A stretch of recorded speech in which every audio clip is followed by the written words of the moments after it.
Hello! Hi all.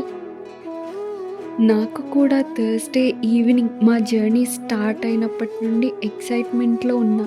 కానీ journey day మాత్రం morning లెవ్వగానే తెలియని టెన్షన్ స్టార్ట్ అయింది. అమ్మతో చెప్పా. "ఎందుకు టెన్షన్? అందరూ ఉన్నారు" అని ధైర్యం చెప్పింది. ఫస్ట్ ట్రిప్ అంటే వద్దు, వెళ్ళకూడదు అని రీజన్ లేకుండా మాట్లాడిన అమ్మే ధైర్యం చెప్పేసరికి మనసులో ఒక కంఫర్ట్ ఫీలింగ్ వచ్చింది. ఆ కంఫర్ట్ ఫీలింగ్ ఇచ్చేవాళ్ళు పక్కన ఉండాలి. భలే ఉంటుంది. హా!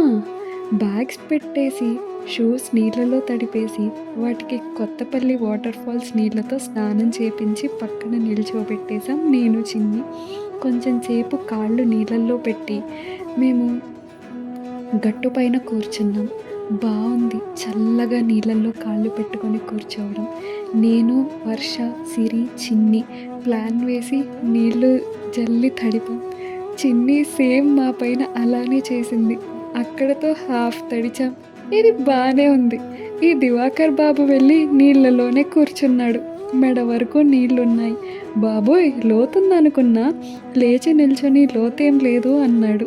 చూస్తే మోకాళ్ళ కిందకున్నాయి నీళ్ళు.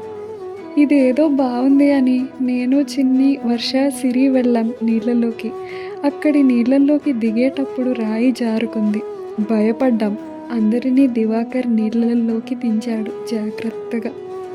ఇంకా మన ఋత్వేద్, నిరంజన్ని చూస్తే వేరే దగ్గర వాటర్ ఫ్లో కింద కూర్చొని ఋషులు, మునులు లాగా జపం చేస్తున్నారు. అంతేలే, ఎవరి ఎంజాయ్మెంట్ వాళ్ళది. కానీ అక్కడికి ఒక ఫ్యామిలీ వచ్చింది. వాళ్ళ బాబు మాతోనే ఆడుకుంటున్నాడు. ఆ బాబు మదర్ ఋత్వేద్, నిరంజన్ని చూసి వాళ్ళు మీ వాళ్ళేనా అని అడిగింది. అవును అంటే, ఏంటి వాళ్ళు అలా కూర్చున్నారు ధ్యానం చేస్తున్నట్టు అని అడిగింది. నవ్వుకున్నాం. కాసేపు ఆగాక మమ్మల్ని తీసుకెళ్ళి ఆ ఫ్లో కింద కూర్చోబెట్టారు. బావుంది. వాటర్ స్పీడ్ డైరెక్ట్‌గా తలపైన పడుతుంటే రిలాక్సేషన్‌గా ఉంది. కాసేపు ఆ ఫ్లో కింద, కాసేపు ఈ నీళ్ళల్లో.